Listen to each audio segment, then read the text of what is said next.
Наші перші стратегії психологічної стійкості ми вивчаємо в дитинстві через взаємодію з батьками, вихователями та іншими близькими нам людьми.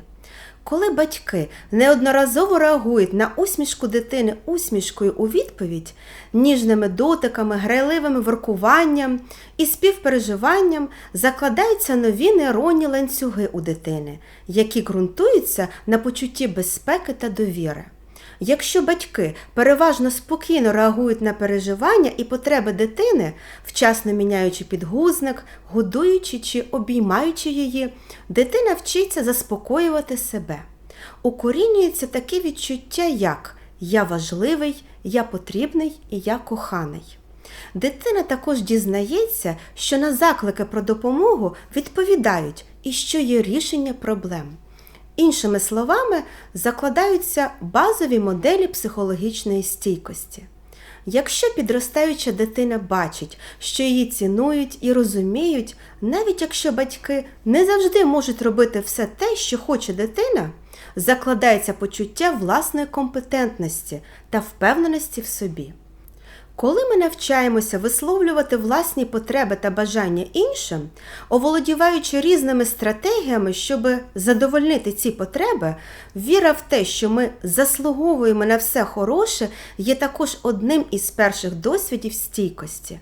Ця стійкість зміцнюється, коли ми вчимося справлятися з почуттями страху, гніву, горя та сорому. Коли ми дорослішаємо, наш мозок вчиться орієнтуватися в дедалі складнішому світі. Насамперед завдяки взаємодії з іншими стійкими людьми – вчителями, тренерами, старшими братами і сестрами, однолітками, партнерами, терапевтами.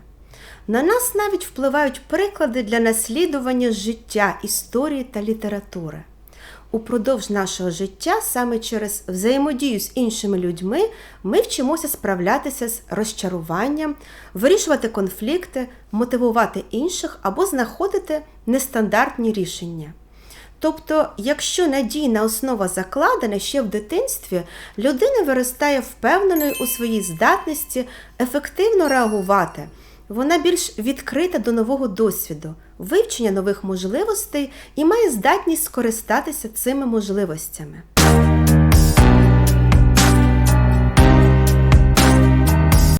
Іноді ми усвідомлюємо, що те, як ми реагуємо на негаразди, не спрацьовує. Ми виявляємо, що виходимо із себе через дрібниці або уникаємо свого начальника, щоб уникнути критики. Або стається щось непередбачуване, і ми не в змозі з цим впоратися і стаємо повністю залежними від інших. Це відбувається тому, що деякі схеми нашого мислення і поведінки стають непридатними в нових умовах життя. Тож, щоб впоратися зі змінами, ми мусимо змінити те, як ми до них ставимося і як ми на них реагуємо. Зазвичай ми не можемо змінити наше оточення та стресори, які на нас впливають, але ми безперечно можемо вплинути на те, як ми реагуємо на ці стресори. Ми здатні розвивати психологічну стійкість, використовуючи різноманітні ресурси, набуваючи навичок психологічної самодопомоги та зміцнюючи певні внутрішні якості. Не варто робити все і відразу. Найкраще робити це поступово, насамперед працюючи над своїми слабкими сторонами або над тим, що для вас є наразі найважливішим.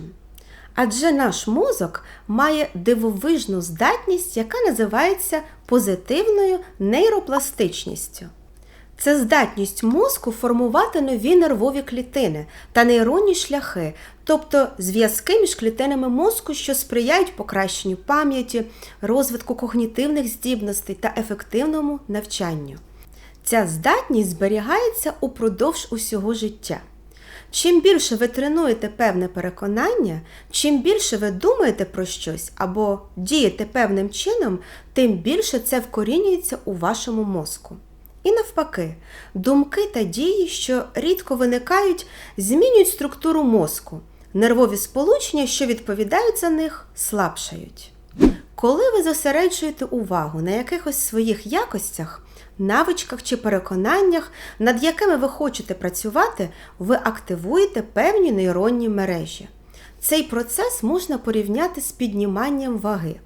Якщо ви хочете підняти 100 кг, з першого разу вам це не вдасться. Ви починаєте тренуватися, вибираючи меншу вагу, і поступово збільшуєте її. Вам ще деякий час не вдасться підняти 100-кілограмову гирю, але настане той день, коли це можна буде здійснити.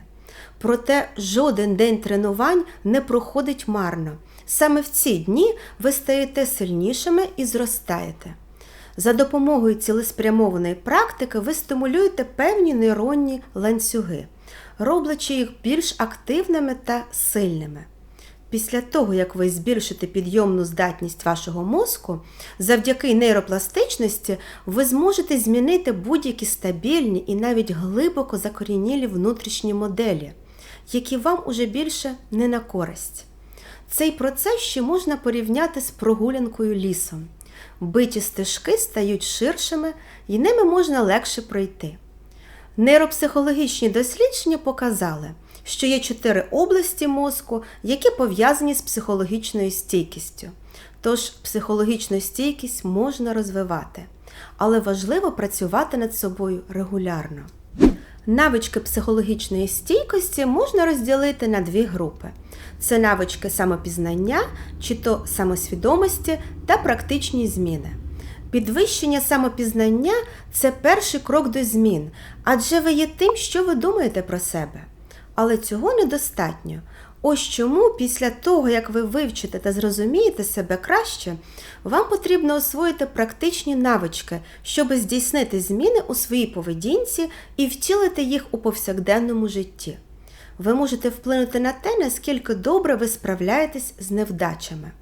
Дуже багато залежить від вашого стилю мислення. Стиль мислення – це те, як ми дивимося на світ та інтерпретуємо події.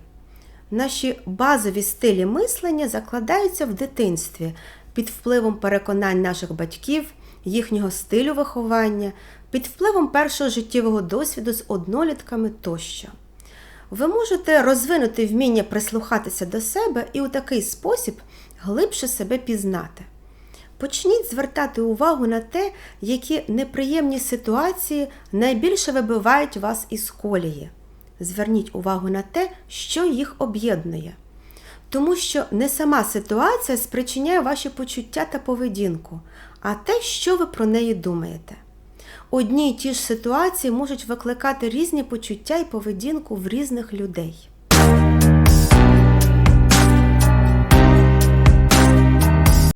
Практика mindfulness дуже доречна, щоб досягти позитивних змін.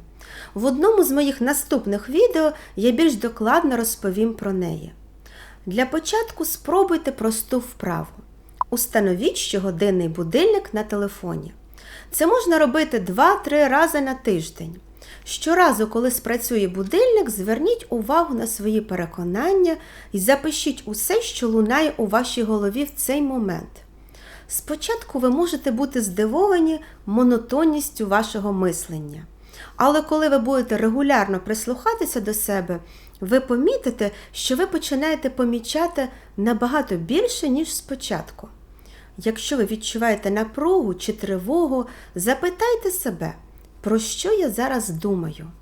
Прислухаючись до своїх переконань, почніть шукати закономірності. Приміром, коли трапляються неприємності, ви схильні звинувачувати себе чи інших. Чи вважаєте ви причину вашої проблеми постійною і незмінною чи тимчасовою? Чи вірите ви, що ця причина вплине на всі аспекти вашого життя? Або, можливо, вона пов'язана лише з однією невдачею? Коли ми свідомо пригальмовуємо себе і зосереджуємось на тому, що відбувається з нами в заданий момент, ми усвідомлюємо, що все тече, усе змінюється. Таке розуміння непостійності будь-якого досвіду, наші думки та емоції включно, допомагає нам побачити звичні речі в новій перспективі і зрозуміти, що всі вони зміняться, навіть якщо нам здається, що це не так у цей момент. Такий підхід дає змогу відступити на крок назад і побачити різні способи вирішення проблеми, у тому числі більш ефективні. У такий спосіб ми вчимося гнучко реагувати, а гнучкість є складовою психологічної стійкості.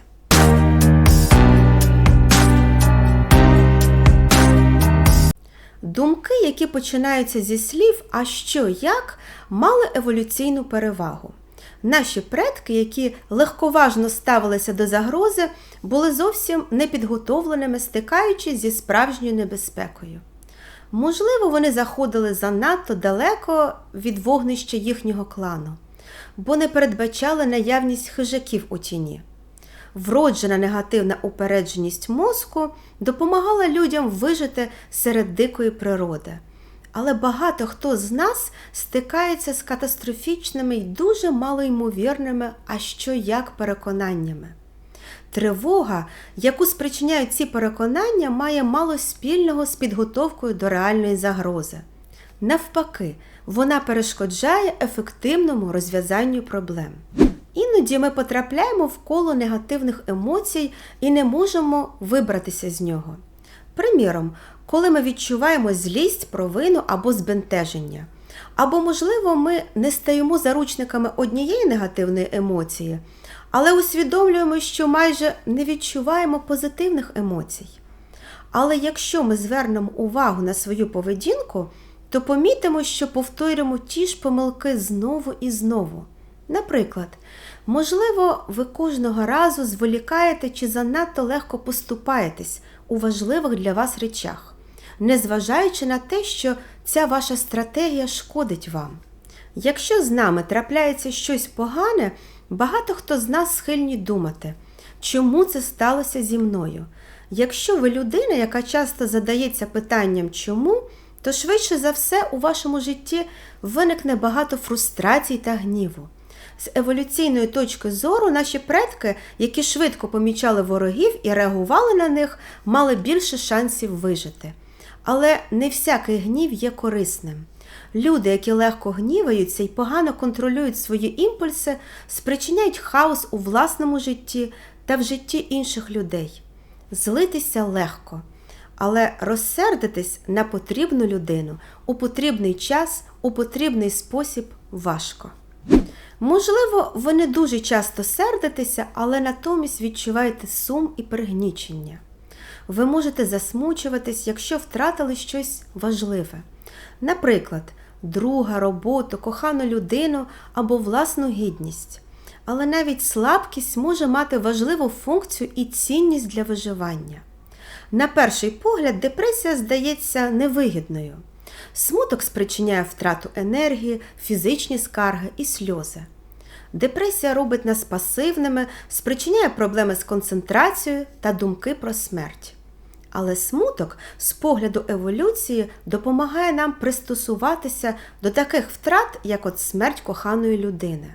Це дає нам можливість шукати сенс у втраті та думати про плани на майбутнє. Смуток – це неприємна емоція, і вона спонукає нас щось змінити у нашому житті. І в процесі змін смуток зменшується сам собою. Скажімо, результатом вашої пасивності може бути зміцнення сімейних зв'язків. Може статися так, що ваше оточення активується, почне приділяти вам більше уваги, підтримувати вас і піклуватися про вас. Також депресія змушує людину пригальмувати, зупинитися, переглянути своє життя. Можливо, ця людина бігла життям у шаленому темпі, і це саме те, що їй було потрібно. Скільки хвилин ви витрачаєте щодня на відчуття провини? І в чому ваша провина? Якщо ви часто відчуваєте провину, ви витрачаєте багато енергії на цю емоцію. Дозоване почуття провини – це добре. Це може допомогти нам змінити наш курс дій і виправитись. Провина має спонукальну функцію. Вона може спонукати нас змінити речі, робити щось по-іншому.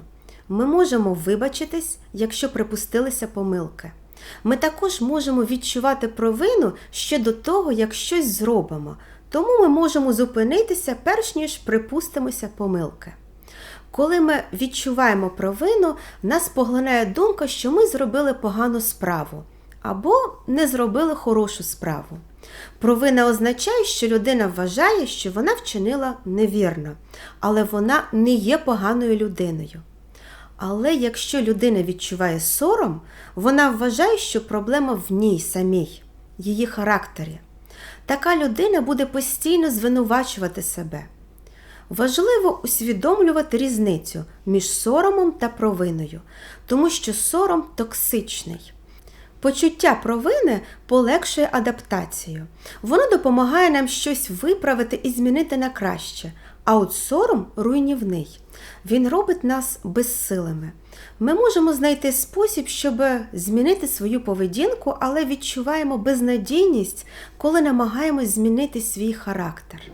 Щодня виділяйте собі хвилинку, щоб подумати про свої поточні емоції та реакції на невдачі, виклики та новий досвід. Хоча ми не можемо контролювати те, що з нами відбувається, ми можемо навчитися контролювати свої думки та поведінку та те, як ми реагуємо на життя. Усвідомлюючи це, ми можемо визначити, що нам варто змінити, та знайти інструменти, які нам потрібні, щоб стати більш стійкими та вміло справлятися з викликами. Якщо ви хочете дізнатися більше на цю тему та інші цікаві теми, підписуйтесь, включайте дзвіночок сповіщень та підтримайте це відео вподобайкою. Дякую за увагу, до зустрічі!